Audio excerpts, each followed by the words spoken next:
સરસ મજાના ધોરણ 6ના ગુજરાતી વિષયમાં સ્વાધ્યાય પોથીમાં આપ સૌ વિદ્યાર્થી મિત્રોનું સ્વાગત છે. આજે આપણે જોવાના છીએ ધોરણ 6ની જે ગાલા સ્વાધ્યાય પોથી ગુજરાતી ભાગ નંબર 2 પાઠ નંબર જે 12 છે અપરાજય. એમાં ભાગ 1 અને 2 આપણે જોયો.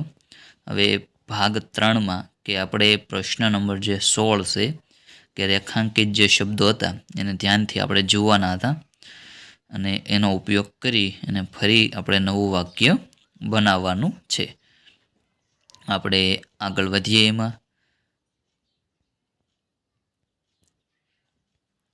બીજું ખાસ કે જો આગળના વિડીયો તમને ગમે તો લાઈક, શેર અને સબસ્ક્રાઈબ કરવાનું ભૂલતા નહીં, જેથી કરીને અમારા જે નવા વિડીયો આવે છે સૌથી પહેલાં તમને મળે. આપણે 15મા પ્રશ્નએ પહોંચ્યા હતા એ જોયું હતું. આગળ આપણે 16મા પ્રશ્નથી જોવાના છીએ. જોઈએ પહેલો પ્રશ્ન 16માં.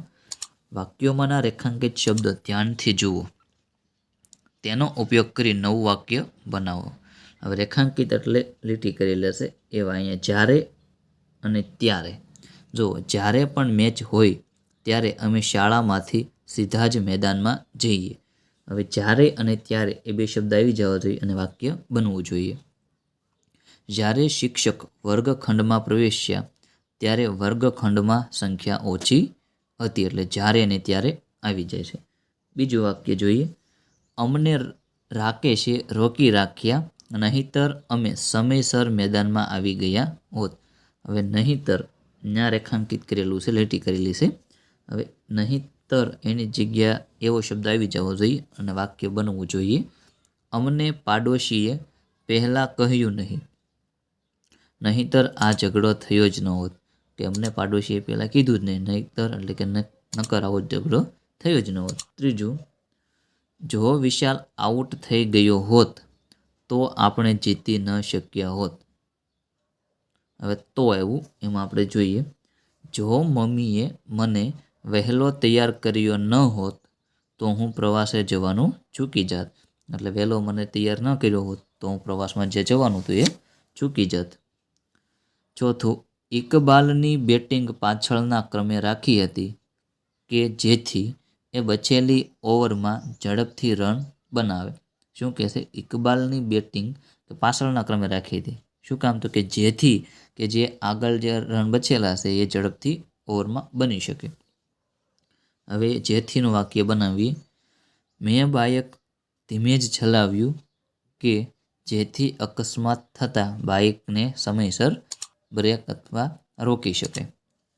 પાંચમું, સામેની ટીમના ખેલાડી ઓછા રન બનાવી શકે એ માટે માઇકલે સ્પિન બોલિંગ કરી. સામેની જે ટીમ છે એ ઓછા રન બનાવી શકે એ માટે માઇકલે સ્પિન બોલિંગ કરી. હવે એ માટે એમાં જોઈએ કે 2 મહિના પછી પરીક્ષા છે કે એ માટે મેં આજથી જ તેની શરૂઆત કરી દીધી કે જેથી કરીને આગળ જતાં કંઈ તકલીફ ન થાય. છઠ્ઠું, સામેની ટીમે ખૂબ રન બનાવ્યા છતાં પણ અમે ડગ્યા કે ડર્યા નહીં. છતાં પણ આવવું જોઈએ કે કોરોનાનું સંકટ હતું છતાં પણ લોકોએ એમનું ખમીર એટલે કે એનું મન ગુમાવ્યું નહીં. સાતમું, દડો ખૂબ જ ઊંચે હતો તો પણ રમેશે કેચ પકડી લીધો. તો પણ એટલે હવે લોકોએ સામૂહિક હડતાલ પાડી તો પણ કલેક્ટરે પોતાની વાત પકડી રાખી. આઠમું, સલીમ આઉટ થઈ ગયો ત્યારબાદ ઇકબાલે આવીને રનની રમઝટ બોલાવી. હવે હું આગળ કે વાક્ય કે પ્રતાપસિંહનું અવસાન થયું ત્યારબાદ એમના પુત્રએ કે એમનો વેપાર સંભાળી લીધો.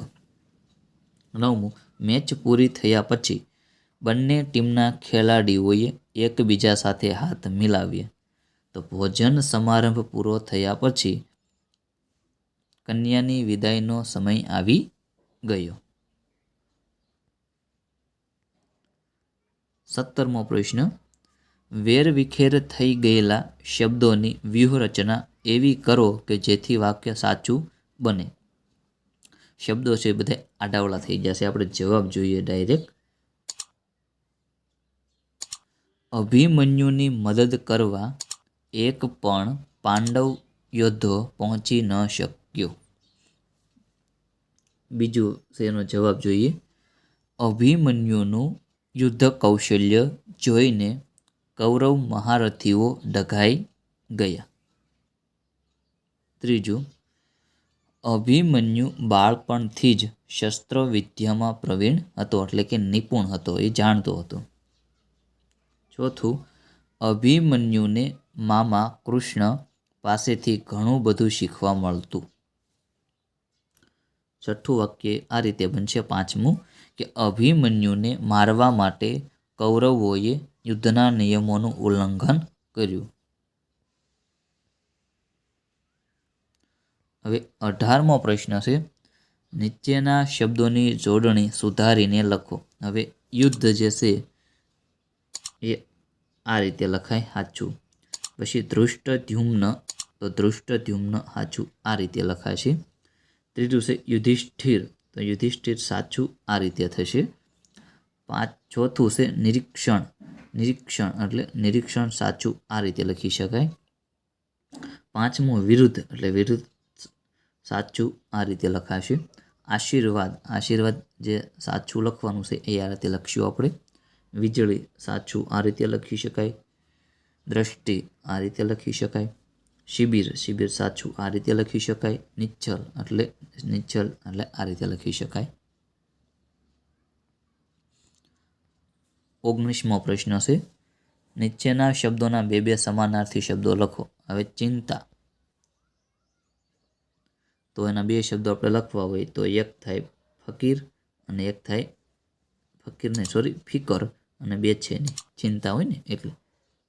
બીજું છે આવડત, એટલે આવડતનો મતલબ થાય કુશળતા અને કૌશલ્ય. પછી ત્રીજું છે નેત્ર, આંખ, એટલે એનો મતલબ થાય નેત્ર અને ચક્ષુ.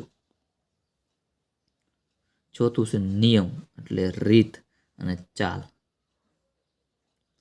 પાંચમું છે વેગ, એટલે ગતિ અને ઝડપ. છઠ્ઠું છે કઠિન, એટલે અઘરું અને મુશ્કેલ. સાતમું આવશે દ્રષ્ટિ, એટલે નજર અને ધ્યાન. આઠમું આવશે હતાશ અને નિરાશ અને નાસીપાસ. 9 આવશે ઘેરાવો, એટલે રોકાણ અને અટકાયત. સિવાય એટલે વિના અને વગર, આ રીતે લખી શકાશે. હવે છે નીચેના શબ્દોના વિરુદ્ધાર્થી શબ્દો લખવાના છે આપણે. આશીર્વાદ, તો એનો અર્થ થાય વિરુદ્ધાર્થી શાપ. બીજું છે વિશાળ, તો એનું સંકુચિત. ત્રીજું છે ચોડવું, તો સ્વીકારવું. પછી છે વિદાય, તો આવકાર. પાંચમું સમર્થ, તો અસમર્થ. છઠ્ઠું છે કાબુ, તો બેકાબુ. સાતમું છે સહાયતા, તો નિસહાયતા. આઠમું છે સૂર્યાસ્ત, એટલે સૂર્યોદય. નવમું છે શક્તિ, એટલે અશક્તિ. અને આવડત, તો બિન આવડત. 21મો પ્રશ્ન છે. નીચેના શબ્દ સમૂહ માટે એક શબ્દ લખો. જોઈએ પેલું, હરાવી ન શકાય તેવું, તો અપરાજય. બીજું, લશ્કરી સૈનિકોને રોકવા માટેની જગ્યા, શિબિર. રોકાવવા માટેની જગ્યા. ત્રીજું, જેનો ઈલાજ ન હોય તેવું, અસાધ્ય. ચોથું, ચક્ર જેવા આકારનું, તો ચક્રાકાર.